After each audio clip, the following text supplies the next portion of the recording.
রপ্তানি হচ্ছে গরুর নাড়ি ভুঁড়ি পিজল, বছরে আয় প্রায় 500 কোটি টাকা। সম্ভাবনাময় খাতকে এগিয়ে নিতে উদ্যোক্তাদের পাশে দাঁড়ানোর তাগিদ অর্থনীতিবিদের। চলতি মাসের প্রথম 13 দিনেই দেশে এসেছে প্রায় 98 কোটি ডলার প্রবাসী আয়। প্রতিদিন গড়ে এসেছে $7.5 কোটি। ঘুরে দাঁড়াচ্ছে অর্থনীতি, বললেন প্রধানমন্ত্রীর উপদেষ্টা।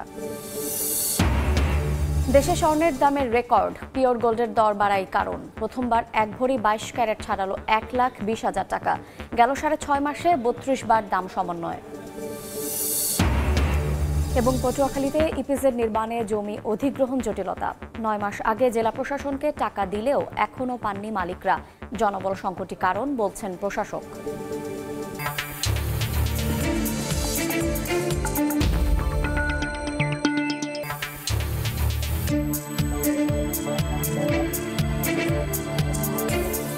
অপ্রয়োজনীয় ভেবে ফেলে দেয়া গরুর নাড়ি ভুঁড়ি এবং পিজল এখন রফতানি হচ্ছে দেশের বাইরে।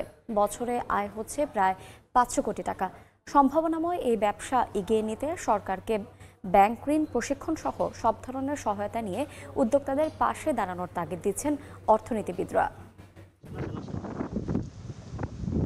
থরে থরে সাজিয়ে রোদে দেয়া হয়েছে গরুর পিজল বা বিশেষ অঙ্গ। 3-4 দিন রোদে শুকানোর পর শক্ত হয়ে আসলে তা কাটা হয় পরিমাপ মতো। এরপর বাকি প্রক্রিয়া শেষে রফতানি করা হবে দেশের বাইরে। শুধু পিজল নয়, গরুর নাড়ি ভুঁড়ি বা ওমাসমও রপ্তানি হচ্ছে যুক্তরাষ্ট্র, কানাডা সহ বিভিন্ন দেশে। অপ্রচলিত হলেও দারুণ সম্ভাবনা দেখাচ্ছে এই ব্যবসা। পাশাপাশি যত্রতত্র ফেলে পরিবেশ নষ্টের বিপরীতে দেশে আসছে বৈদেশিক মুদ্রা। বিভিন্ন দেশে পিজল দিয়ে পোষা প্রাণীর খাবার এবং ওমাসম দিয়ে তৈরি হয় মানুষের খাবার স্যুপ। সারা বছর যে পরিমাণ পশু জবাই হয় তার 30 থেকে 35% সংগ্রহ হয় ঈদুল আজহায়। এবছর সারা দেশে ষাঁড় কোরবানি হয়েছে প্রায় 50 লাখ। ব্যবসায়ীরা বলছেন এবার পিজল সংগ্রহ করা হয়েছে 15 লাখের কাছাকাছি। মান ও সাইজ ভেদে পিজলের বেচাকেনা হয়েছে 60 থেকে 100 টাকায়। এগুলোর ভিতরে চর্বি থাকে, ঝিল্লি থাকে, এগুলো সাফ করার পরে আর করার পরে তারপরে আইনা আমরা এখানে ঝুলাই দিই। এগুলা যুক্তরাষ্ট্র, কানাডা, চীন, বিভিন্ন দেশে বাইরেরা আসে, সরাসরি এগুলো সংগ্রহ করে নেয়। সম্ভাবনাময় এই খাতকে এগিয়ে নিতে সহজ শর্তে ব্যাংক ঋণ, প্রশিক্ষণ সহ সরকারকে সব ধরনের সহায়তা নিয়ে এগিয়ে আসার তাগিদ অর্থনীতিবিদদের। কিছু কিছু তরুণ উদ্যোক্তা তারা কিন্তু এই কাজটি করছে তারা ভিতরে। আমি মনে করি যে সরকারি পর্যায়ে এটিকে অবশ্যই নজর দেওয়া উচিত। এই দুই পণ্য রফতানি করে প্রতি বছর দেশে আসছে কোটি ডলার। পরিসর বাড়াতে পারলে এই খাত থেকে কয়েক কোটি ডলার আয় সম্ভব বলে মনে করছেন সংশ্লিষ্টরা। ফরহাদুর রহমান, সময় সংবাদ, ঢাকা। চলতি মাসের প্রথম 13 দিনে দেশে এসেছে 97,86,50,000 মার্কিন ডলার প্রবাসী আয়। গড় হিসাবে দৈনিক এসেছে $7,52,00,000 করে। রোববার বাংলাদেশ ব্যাংকের দেয়া হালনাগাদ পরিসংখ্যানে এই তথ্য জানানো হয়। এ সময়ে রাষ্ট্রায়ত্ত ব্যাংকের মাধ্যমে এসেছে 13,67,00,000, বিশেষায়িত ব্যাংকের মাধ্যমে 5,04,70,000, বেসরকারি ব্যাংকের মাধ্যমে এসেছে 78,90,00,000 এবং 25,40,000 মার্কিন ডলার এসেছে বিদেশি ব্যাংকে। গেল জুন মাসে 254,17,00,000 মার্কিন ডলার প্রবাসী আয় দেশে আসে, একক মাস হিসেবে যা 47 মাসের মধ্যে সর্বোচ্চ। গত বছর খারাপ অবস্থা থাকলেও চলতি বছর দেশের অর্থনীতি ঘুরে দাঁড়াচ্ছে বলে জানিয়েছেন প্রধানমন্ত্রীর বেসরকারি শিল্প ও বিনিয়োগ বিষয়ক উপদেষ্টা সালমান এফ রহমান। রোববার বিকেলে রাজধানীর এক হোটেলে বেসিস আমেরিকা ডেস্কের উদ্বোধনী অনুষ্ঠানে তিনি একথা বলেন। এ সময় ডিজিটাল বাংলাদেশ নিয়ে অনেক সমালোচনা হয়েছে উল্লেখ করে সালমান এফ রহমান বলেন, ডিজিটাল বাংলাদেশ বাস্তবায়ন করে স্মার্ট বাংলাদেশ বিনির্মাণের উদ্যোগ নিয়েছে সরকার। 2টি সাবমেরিন কেবলের পর তৃতীয় সাবমেরিন কেবলে যুক্ত হতে যাচ্ছে বাংলাদেশ। তথ্য প্রযুক্তি খাতের উন্নয়নে প্রণোদনা ও কর ছাড় সহ নানা সুযোগ সুবিধা দেওয়া হচ্ছে বলেও উল্লেখ করেন তিনি। We are now in a better situation. We are coming out of the problems we are facing. As you know, the economy is coming very fast, coming back on track. So I'm quite confident that the challenges and the issues which we have faced in recent times, we will be overcoming, and we should be back on the path of progress. অবশেষে 1,20,000 টাকা ছুঁয়ে ফেলল এক ভরি স্বর্ণের দাম, যা কার্যকর হবে আজ থেকে। আর এ নিয়ে গেল 6.5 মাসে দাম ওঠানামার এমন হিসাব 32 বার দিল বাংলাদেশ জুয়েলার্স সমিতি বাজুস। এর আগে দামের এমন অস্থিরতা কখনোই দেখেনি দেশের স্বর্ণের বাজার। এমনিতেই মূল্যবান ধাতু হিসেবে বিশ্বজুড়ে সমাদৃত স্বর্ণ, তার ওপর কখনো নারীর শোভাবর্ধনে, কখনো দেশের রিজার্ভ বৃদ্ধিতে, আবার কখনো বা টালমাটাল বৈশ্বিক অর্থনীতির মধ্যে বাজির ঘোড়া হয়ে বাজিমাত করা এই ধাতুটি যেন নিজের দাম বাড়াতে মরিয়া ক্ষণে ক্ষণে। এবার 1,190 টাকা বেড়ে দেশের বাজারে 22 ক্যারেট স্বর্ণ গড়ল সর্বোচ্চ দামের রেকর্ড। এক ভরির মূল্যমান দাঁড়ালো 1,20,081 টাকায়। এর আগে গত 21 এপ্রিল 1,20,000 টাকার মাইল ফলক ছুঁই ছুঁই করে ঠেকেছিল 1,19,428 টাকায়। নতুন দাম সোমবার থেকে বাজারে কার্যকর হবে বলে জানিয়েছে বাংলাদেশ জুয়েলার্স সমিতি বাজুস, যেখানে এক ভরি 21 ক্যারেট স্বর্ণ কিনতে গুনতে হবে 1,14,622 টাকা, 18 ক্যারেট পড়বে 98,246 টাকা, আর সনাতন পদ্ধতির প্রতি ভরি স্বর্ণ বেচা কেনা হবে 81,229 টাকায়। রোববার সন্ধ্যায় গণমাধ্যমে পাঠানো বিজ্ঞপ্তিতে বাজুস জানিয়েছে, স্বর্ণের বিক্রয় মূল্যের সঙ্গে আবশ্যিকভাবে সরকার নির্ধারিত 5% ভ্যাট ও বাজুস নির্ধারিত ন্যূনতম মজুরি 6% যুক্ত করতে হবে। তবে গহনার ডিজাইন ও মানভেদে তারতম্য হবে মজুরিতে। এর আগে সবশেষ গত 7 জুলাই স্বর্ণের দাম সমন্বয় করেছিল বাজুস। সেদিন 1,609 টাকা বাড়িয়ে এক ভরি 22 ক্যারেট স্বর্ণের দাম ঠিক করা হয়েছিল 1,18,891 টাকায়। নিবিড় সাহা, সময় সংবাদ, ঢাকা। এনবিআরের কয়েকটি আইনকে নিপীড়নমূলক বলে দাবি করেছে কাস্টমস এজেন্টস অ্যাসোসিয়েশন।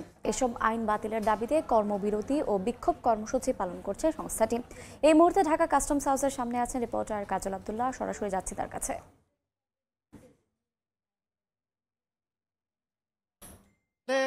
কাস্টম এজেন্টদের যে আন্দোলন চলছে সেটি কিন্তু বলা চলে যে, একটু যদি বলি, সেটা হচ্ছে যে মূলত যে এখানে কুরিয়ারের যে পণ্যগুলো, ফ্রেট ফরওয়ার্ডের যে পণ্যগুলো এখানে আসে, সেই পণ্যগুলো ছাড়করণের বিষয়ে একটি বিধিমালা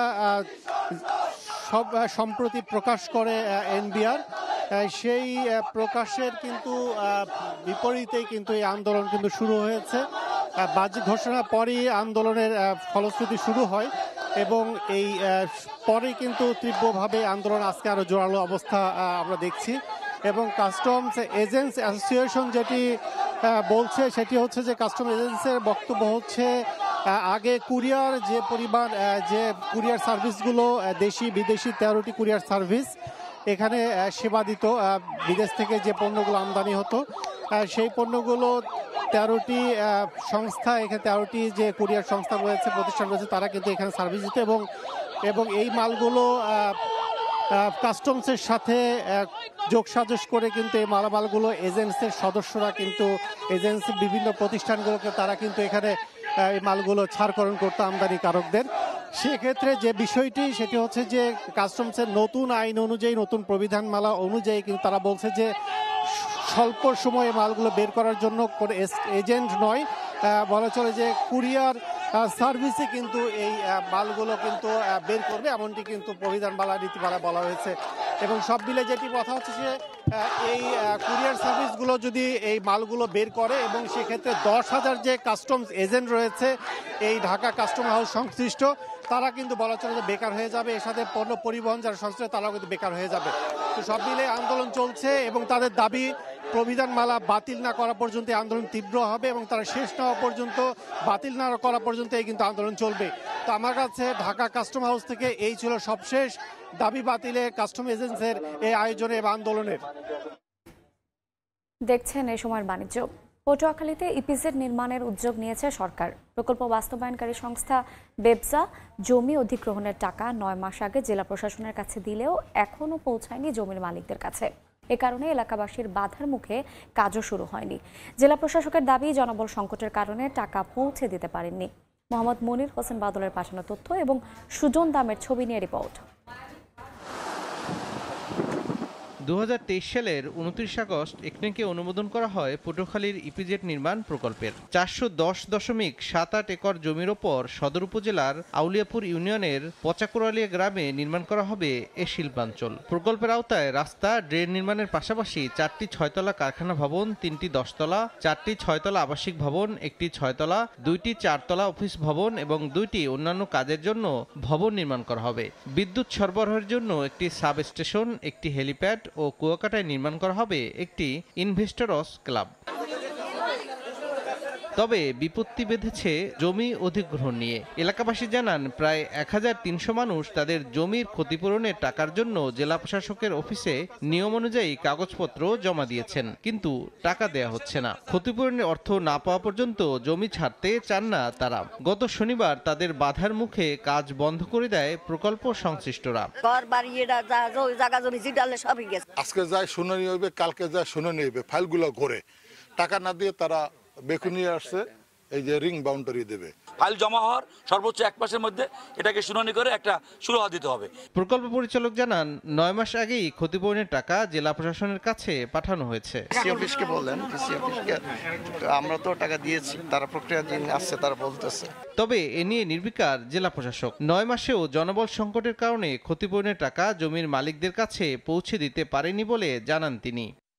আমরা আবেগের বশবর্তী না হয়ে কাগজপত্র পুঙ্খানুপুঙ্খ যাচাই বাছাই করে আমরা ক্ষতিপূরণের টাকা প্রদান করতেছি। পটুয়াখালীতে ইপিজেড নির্মাণ প্রকল্পে ব্যয় ধরা হয়েছে 1443 কোটি টাকা। 2026 সালের জুনে শেষ হবে প্রকল্পের মেয়াদ। সময় সংবাদ, পটুয়াখালী। চট্টগ্রাম বন্দরে এসেছে থাইল্যান্ডের উচ্চ পর্যায়ের 18 সদস্যের প্রতিনিধি দল। এই মুহূর্তে বন্দর ভবনে আছেন রিপোর্টার ফেরদৌস লিপি। বিস্তারিত জানতে সরাসরি যাচ্ছি তার কাছে। ঠিক 10টার কিছুক্ষণ আগে চট্টগ্রাম বন্দরে এসে পৌঁছেছেন থাইল্যান্ডের প্রধানমন্ত্রীর উপদেষ্টা ডক্টর নলিনী তাভিসিন নেতৃত্বে প্রায় 18 সদস্যের একটি প্রতিনিধি দল, এবং আসার সঙ্গে সঙ্গে কিন্তু চট্টগ্রাম বন্দরের যে চেয়ারম্যান তার সাথে একটা বৈঠক করেছেন, এবং বৈঠকের এখন কিছুটা বিরতি চলছে, এবং তারপরে আমরা যতটুকু জানতে পেরেছি যে তারা চট্টগ্রাম জেটিতে যাবেন এবং বন্দরের যে কার্যক্রম সেটা পরিদর্শন করবেন। এবং আপনারা জানেন যে চট্টগ্রাম বন্দরের সাথে কিন্তু 2021 সালে থাইল্যান্ডের বন্দর রেনাংয়ের একটা সমঝোতা চুক্তি হয়েছিল সরাসরি জাহাজ চলাচলের, কিন্তু 3 বছরেও সেটা বাস্তবায়ন হয়নি। এবং আজকের যে বৈঠক, সে বৈঠকে আসলে কি ধরনের আলোচনা হয়েছে, বিশেষ করে থাইল্যান্ডের বন্দর, চট্টগ্রাম বন্দরের যে জাহাজ চলাচল সহ বিনিয়োগ সহ বিভিন্ন বিষয়, তবে সেটা যে প্রতিনিধির সাথে বৈঠক হয়েছে এবং যেটি পরিদর্শনের পর আসলে সাংবাদিকদের সাথে কথা বলবেন বলে আমরা জানতে পেরেছি। তবে কিছু তথ্য আমরা দিতে চাই, যেটা হচ্ছে যে বাংলাদেশের সাথে থাইল্যান্ডের কিন্তু প্রায় বছরে $2 বিলিয়ন একটা আদান প্রদান অর্থাৎ যে বাণিজ্য সেটা আছে, এবং সেটা কিন্তু প্রায় পুরোটাই সমুদ্র পথে, কিন্তু সেটা হয়ে থাকে সিঙ্গাপুরের বন্দর ব্যবহার করে। অর্থাৎ থাইল্যান্ডের সাথে বাংলাদেশে যদি সরাসরি জাহাজ যোগাযোগ শুরু হয় তাহলে কিন্তু সে বিনিয়োগটা আরও বাড়বে কিংবা সে বাণিজ্যটা আরও বাড়বে বলে এখানে আমরা জানতে পেরেছি।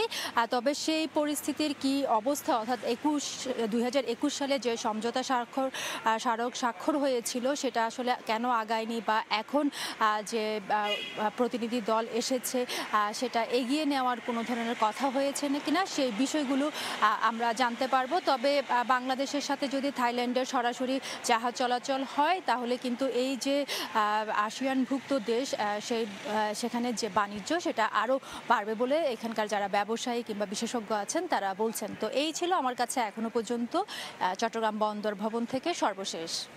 দেখছেন এ সময়ের বাণিজ্য। বাংলাদেশের স্টার্টআপ ইকোসিস্টেমকে আরও উচ্চ পর্যায়ে পৌঁছে দিতে দ্বিতীয়বারের মতো বসতে যাচ্ছে বাংলাদেশ স্টার্টআপ সামিট। আগামী 27 এবং 28 জুলাই রাজধানীর হোটেল ইন্টারকন্টিনেন্টালে এই সামিট অনুষ্ঠিত হবে। রোববার আইসিটি টাওয়ারের বিসিসি অডিটোরিয়ামে এক সংবাদ সম্মেলনে সামিটের প্রস্তুতি তুলে ধরা হয়। এ সময় প্রধান অতিথি হিসেবে ছিলেন ডাক, টেলিযোগাযোগ ও তথ্য প্রযুক্তি প্রতিমন্ত্রী জুনাইদ আহমেদ পলক।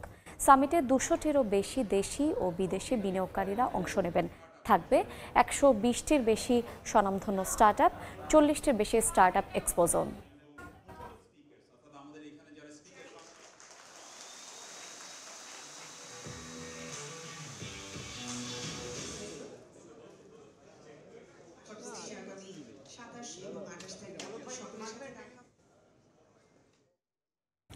অনুষ্ঠিত হলো বিজনেস এক্সপ্লোর সামিট 2024। শনিবার ময়মনসিংহের ত্রিশালে অবস্থিত মিনিস্টার হাইটেক পার্ক ইলেকট্রনিক্স লিমিটেডের ফ্যাক্টরিতে এটি অনুষ্ঠিত হয়। এতে উপস্থিত ছিলেন মিনিস্টার মাইওয়ান গ্রুপের চেয়ারম্যান এম এ রাজ্জাক খান রাজ এবং ব্যবস্থাপনা পরিচালক দিলরুবা তনু। এ সময় তারা বিভিন্ন দিক নির্দেশনামূলক বক্তব্য দেন।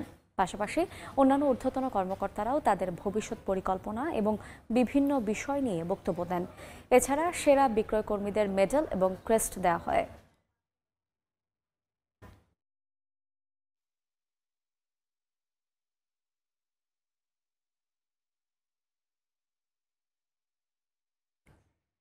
জাতীয় রফতানি ট্রফির স্বর্ণপদক পেল ওয়ালটন হাইটেক ইন্ডাস্ট্রিজ পিএলসি।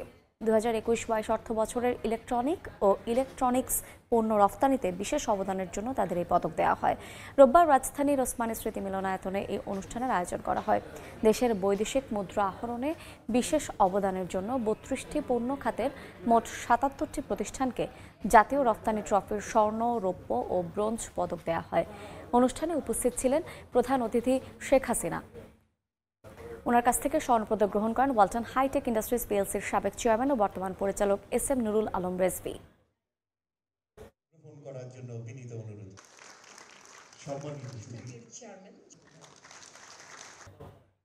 দেখছেন এ সময়ের বাণিজ্য। দক্ষিণ কোরিয়ায় শ্রমিকদের ঘণ্টায় সর্বনিম্ন মজুরি 1.7% বাড়িয়ে 10,030 ওন নির্ধারণ করা হয়েছে। মজুরি বৃদ্ধির এই হার কোরিয়ার ইতিহাসের দ্বিতীয় সর্বনিম্ন। এতে অসন্তোষ প্রকাশ করেছেন শ্রমিকরা। দক্ষিণ কোরিয়া থেকে বিস্তারিত জানাচ্ছেন মোহাম্মদ হানিফ। দক্ষিণ কোরিয়ায় 2025 সালের জন্য সর্বনিম্ন বেতন স্কেল নির্ধারণ করা হয়েছে, যা 2024 সালের তুলনায় ঘন্টায় 170 ওন বা 1.7% বৃদ্ধি করা হয়েছে। 2025 সালের জন্য সর্বনিম্ন মজুরি নির্ধারণ করা হয় প্রতি ঘন্টায় 10,030 ওন, যা মাসিক 209 কর্মঘণ্টায় 20,96,270 ওন হয়, যা বাংলাদেশি টাকায় 1,80,000 টাকা। ন্যূনতম মজুরি কমিশনের 11তম পূর্ণাঙ্গ বৈঠকে পৌঁছায় এই সিদ্ধান্ত। টানা 2 ঘন্টা ধরে চলা এই ম্যারাথন আলোচনায় অবশেষে মালিক পক্ষ এবং শ্রমিক পক্ষ এই সিদ্ধান্তে পৌঁছায়। তবে 1.7% এই বৃদ্ধির হার দক্ষিণ কোরিয়ার ইতিহাসে দ্বিতীয় সর্বনিম্ন মজুরি এটি, যা 2021 সালে 1.5% বৃদ্ধি করা হয়েছিল। ন্যূনতম মজুরি কমিশন বৈঠকে মূলত মালিক পক্ষ বেতন না বাড়ানোর পক্ষে যুক্তি দেন, আর অন্যদিকে শ্রমিক পক্ষের নেতারা ক্রমবর্ধমান মুদ্রাস্ফীতির কারণে উল্লেখযোগ্য দ্রব্যমূল্যের বৃদ্ধির বিষয়টি তুলে ধরে তারা ঘন্টায় 12,600 ওনের দাবি জানান। এদিকে আনুষ্ঠানিকভাবে 5 আগস্টের মধ্যে নতুন ন্যূনতম মজুরি ঘোষণা করবে শ্রম মন্ত্রণালয়, যা আগামী জানুয়ারি থেকে কার্যকর হবে। এদিকে দক্ষিণ কোরিয়ায় বসবাসরত প্রবাসী বাংলাদেশিদের মধ্যে ন্যূনতম মজুরি বৃদ্ধির বিষয়টি নিয়ে অসন্তোষ প্রকাশ করেছেন অনেকেই। প্রবাসীরা জানিয়েছেন যে হারে দ্রব্যমূল্য বৃদ্ধি পেয়েছে সেই হিসেবে বেতন বাড়ানো হয়নি। দক্ষিণ কোরিয়া থেকে মোহাম্মদ হানিফ, সময় সংবাদ। আয়ারল্যান্ডে অনেক গুরুত্বপূর্ণ জায়গায় রয়েছে সাধারণ নাগরিকদের জন্য বিনা পয়সায় বিশুদ্ধ পানির ব্যবস্থা। দেশটিতে আগামী 2 বছরে বসানো হবে আরও অনেক ওয়াটার স্টেশন। এমন অবস্থায় সন্তোষ প্রকাশ করেছেন দেশটিতে বসবাসরত প্রবাসী বাংলাদেশিরা। আয়ারল্যান্ড থেকে সৈয়দ জুয়েলের রিপোর্টে বিস্তারিত। আয়ারল্যান্ডে গড়ে প্রতি সপ্তাহে একটি পরিবারের সদস্যরা 2,500-এরও বেশি লিটার পানি পান করেন। অনেকেই ঘর থেকে বাইরে গেলে পানি নিয়ে বের হন না, কেননা বাইরে থাকলেও পানি নিয়ে কারো চিন্তা করতে হয় না তেমন। গেল কয়েক বছরে দেশটিতে জনগুরুত্বপূর্ণ স্থানগুলোতে বসানো হয়েছে ওয়াটার স্টেশন। স্বয়ংক্রিয় ওয়াটার স্টেশনটিতে শুধু হাতের স্পর্শেই পানি বের হয়, তাই ব্যবহারেও নেই কোনো জটিলতা। এসব ঠিকঠাকভাবে চলছে কিনা তা দেখার জন্য রয়েছে স্থানীয় সরকারের কঠোর তদারকি। অতি প্রয়োজনীয় বিশুদ্ধ এই পানি এত সহজে পাওয়ায় বেশ উপকৃত হচ্ছেন স্থানীয় সহ দেশটিতে বসবাসরত প্রবাসী বাংলাদেশিরা। আয়ারল্যান্ড বসবাসরত প্রিয় ভাই ও বোনেরা, আপনারা অনেকে হয়তো জানেন বা অনেকে জানেন না, Irish government free water station স্থাপনা করে রেখেছেন আয়ারল্যান্ডের বিভিন্ন সিটিতে, বিভিন্ন জায়গায়। বিশেষ করে স্থাপনাগুলি পাবেন কোনো পার্কের পাশে, হাসপাতালের পাশে, শপিং মলের পাশে। দেশটিতে কয়েক হাজার ওয়াটার স্টেশন রয়েছে, যার প্রায় সবগুলোই সক্রিয়।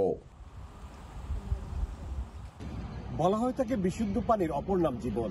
আর এই বিশুদ্ধ পানি যখন নাগরিকদের জন্য এভাবে রাখা হয় তাহলে সেটি একটি মহৎ কাজ। আর সেই মহৎ কাজটি করে যাচ্ছে আয়ারল্যান্ড। নাগরিকের দোরগোড়ায় সেবা পৌঁছে দেওয়ার এটিও একটি উদাহরণ এখানে। সৈয়দ জুয়েল, সময় সংবাদ, আয়ারল্যান্ড। এই পর্যায়ে শীর্ষ সংবাদগুলো জানিয়ে দিচ্ছে আরেকবার। হচ্ছে গরুর নারী ভুঁড়ি পিজল, বছরে আয় প্রায় 500 কোটি টাকা। সম্ভাবনাময় খাতকে এগিয়ে নিতে উদ্যোক্তাদের পাশে দাঁড়ানোর তাগিদ অর্থনীতিবিদের। এবং চলতি মাসের প্রথম 13 দিনেই দেশে এসেছে প্রায় $98 কোটি প্রবাসী আয়। প্রতিদিন গড়ে এসেছে $7.5 কোটি। ঘুরে দাঁড়াচ্ছে অর্থনীতি, বললেন প্রধানমন্ত্রীর উপদেষ্টা।